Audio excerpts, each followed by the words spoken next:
What is this guy talking about now? I don't know. He's supposed to be a trading educator, but now he's telling you he doesn't recommend that you trade full time.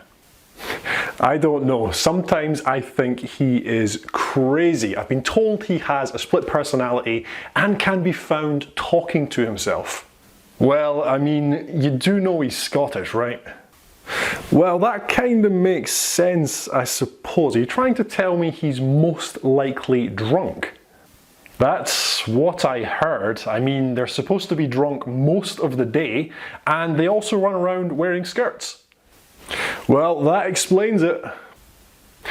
Okay, so am I being serious, or is this video just clickbait? Do I recommend people that they don't trade full time? Well, yes, I do not recommend that people trade full time. I got asked this, I think it was just before Christmas. I actually got asked a slightly different question. If I would recommend trading to a loved one of mine. And that kind of evolved into, do I recommend that people try and trade full time? And the more I thought about it, and the more I thought about my own situation, it became glaringly obvious that I do not recommend people trade full time. So there's a few different reasons behind that, and there's a few different things that I always suggest to people who are learning how to trade. The first thing I always recommend when people come to trading and they think, you know, I want to be trading full time within 6 months, or within 1 year, I want to completely replace my job. Try and change that mindset as early and as quickly as possible.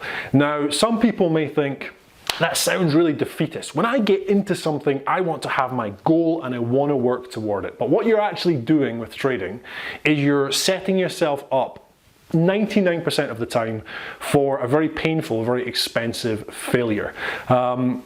When you first come to trading and when you're learning how to trade, the best way to approach it is as a hobby and as a secondary income source.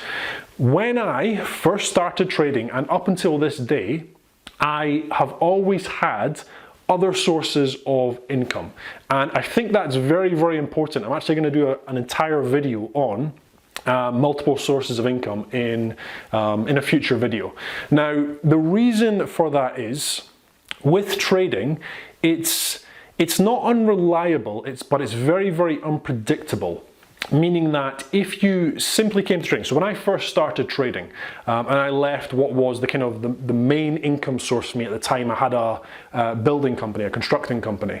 I also had rental properties giving me income, and I also had a company which rented out arcade machines. You know those machines where you're in a bar and the boxing bag comes down and you punch it and it goes up and the numbers go up and it tells you how strong you are.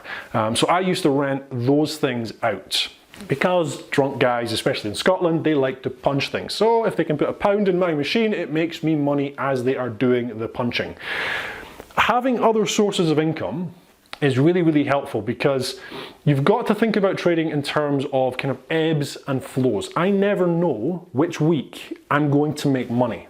I never know if it's going to be a spectacular month or an absolutely bang average month. Now that starts to become a problem if all of my bills rely on my performance as a trader. Think about trading in terms of how stressful it is for you now as you're learning, and then kind of multiply it by 3 to 4 to 5 times. If you absolutely need this income at the end of every single month, you have to be able to get yourself into a position where you have enough savings to cover the lean months. You have to be, if you're only trading, you have to be in a position whereby you can get to the end of a month, the end of 2 months, and you've really not made enough money. You've got to pay your mortgage, you've got to pay your bills, you maybe got a car payment or something, and as you sit down in front of the charts, you have to be in a position where none of that affects you.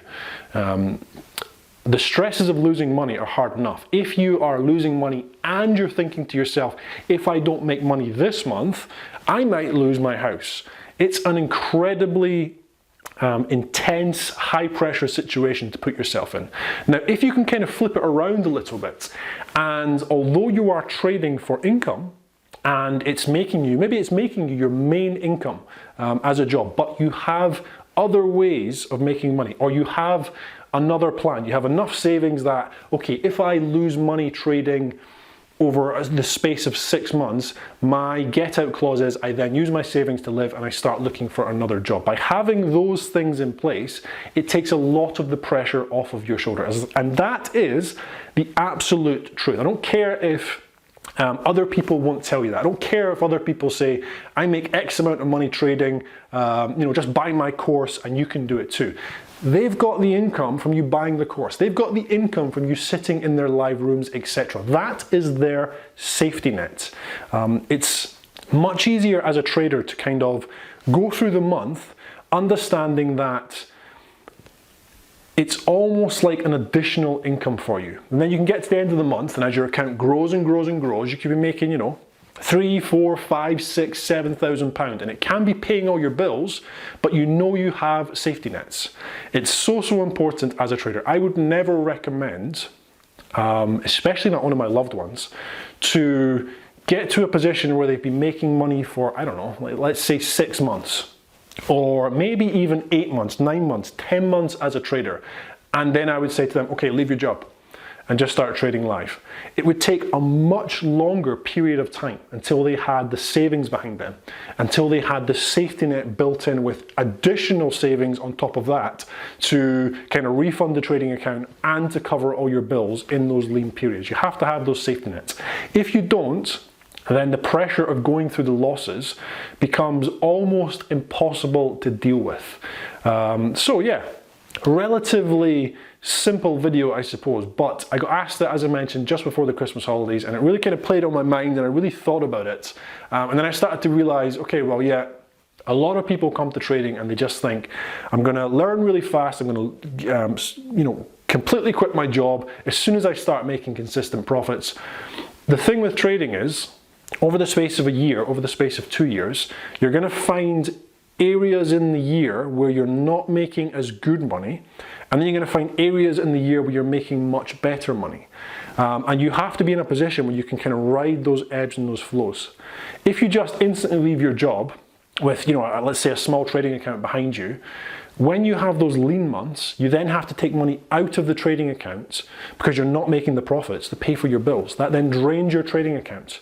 It puts you at a much higher risk of blowing that trading account. What if that then leads to you kind of stressing out, you start to get really anxious when you're sitting in front of the charts, you stop taking the trades you should take, you start taking more emotional trades and you start losing more, and the account continues to go down. That can really play out in a fairly vicious circle, and if it is completely what you rely on to live, it's just not enough. You have to treat this as a very long-term game. Once you get to that position of having the savings in the background, also having the safety net and your trading account, then yeah, by all means, you can start to trade full-time. But what I'm talking about is kind of diving into it too fast, putting a lot of pressure on your shoulders, and basically setting yourself up for failure. If you do it in a different way, you can set yourself up in a fantastic manner for your future, and then in the future, when you are set up in that position, then you can just trade full time because you have everything around you you need to take the pressure off of your shoulders. Okay guys, so as always, I hope that was helpful. I hope you're all having a fantastic trading month. I'm not trying to put a damper on your trading dream. I'm trying to give you kind of realistic advice from what I have gone through, from what I have seen through dealing with hundreds and hundreds of beginner traders, and through completely understanding the psychology and the stresses that we go through as traders. Okay, I'm James Orr, and thank you.